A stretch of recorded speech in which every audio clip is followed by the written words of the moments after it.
গল্পের শুরু প্রায় এক যুগ আগে।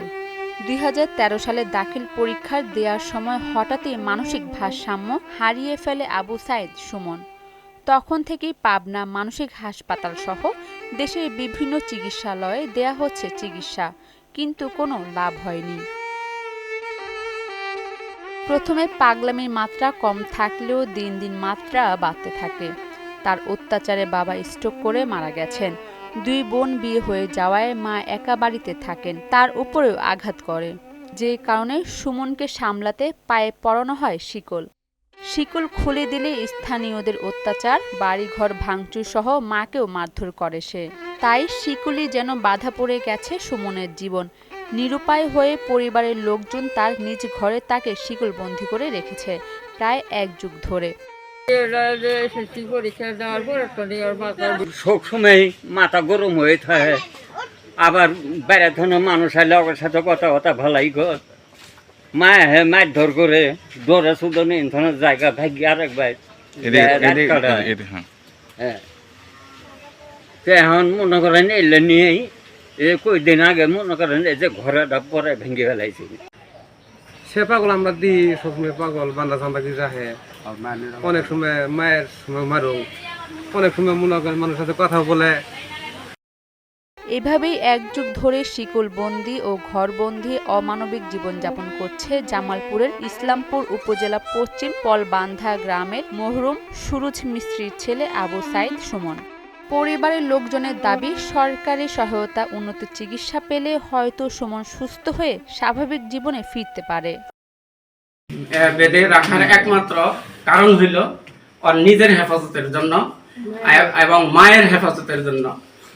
ওই যে ধন্ডার উপরে লাফ দিয়ে উঠে, যদি ওইখান থেকে পরে হাত পা ভেঙে যায়, মাথা ফাটে, তাহলে তো ছেলেটা মারা যাবে। ধরতে গেলে বাংলাদেশের চিকিৎসা করে আমরা ব্যর্থ হয়ে গেছি। দেশের বাইরে উন্নত চিকিৎসার প্রয়োজন। কাজেই ঊর্ধ্বতন কর্মকর্তা সরকারের কাছে আমার আবেদন, সহযোগিতা কামনা করতেছি। এই ছেলেরা চিকিৎসা করার জন্য তাদের ফ্যামিলিটা সুস্থ রাখার জন্য যদি সরকার বাবদ যদি কোনো আর উন্নতভাবে কোনো চিকিৎসার জন্য যদি সরকার থেকে করে তাহলে ভালো হতো। ছেলের হাজারো অত্যাচার সহ্য করে নিজের সাধ্যমতো আগলে রাখার চেষ্টা করছেন মা, কিন্তু এখন তিনিও ক্লান্ত। তাই চান সরকারিভাবে উন্নত চিকিৎসা। স্বপ্ন দেখেন একমাত্র ছেলে ভালো হলে তার একটু শান্তি মিলবে, সে আশায় ফেলেন দীর্ঘশ্বাস।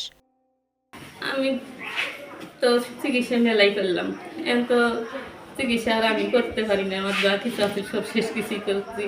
এখন সরকারের জন্য একটু চিকিৎসা করে আমি তেলা শান্তি পাবো, আমার দেহটা তেলা শান্তি দেবো। আমার তো মেলার অত্যাচার, বাড়ি মধ্যে কেউ নাই, একাই থাকি। এই যে অন্যায় অত্যাচার করে হামলা করে, কেউ একটা লোক নাই, কে রাখবার দৌড়ে এখানে কেউ আসেও না। এই ব্যাপারে ইসলামপুর উপজেলা সমাজসেবা কর্মকর্তা রুহুল আমিন জানিয়েছেন, খোঁজ খবর নিয়ে উন্নত চিকিৎসার জন্য সহায়তা ও প্রয়োজনীয় ব্যবস্থা নেওয়া হবে।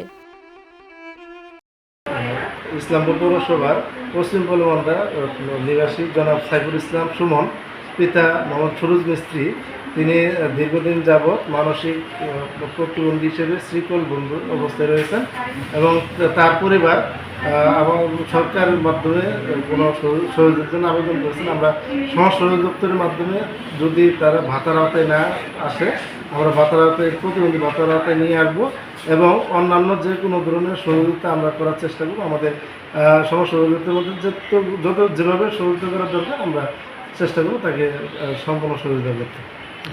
উন্নত চিকিৎসার বিষয়ে আমরা স্থানীয় প্রশাসনের কথা বলে আমরা সেই বিষয়ে পদক্ষেপ নিব। সুচিকিৎসা পেলে শিকলে বাধা সুমন হয়তো স্বাভাবিক জীবন ফিরে পেত। সেই সাথে একমাত্র ছেলেকে কাছে রেখে বাকি জীবন কাটাতে পারত তার মা।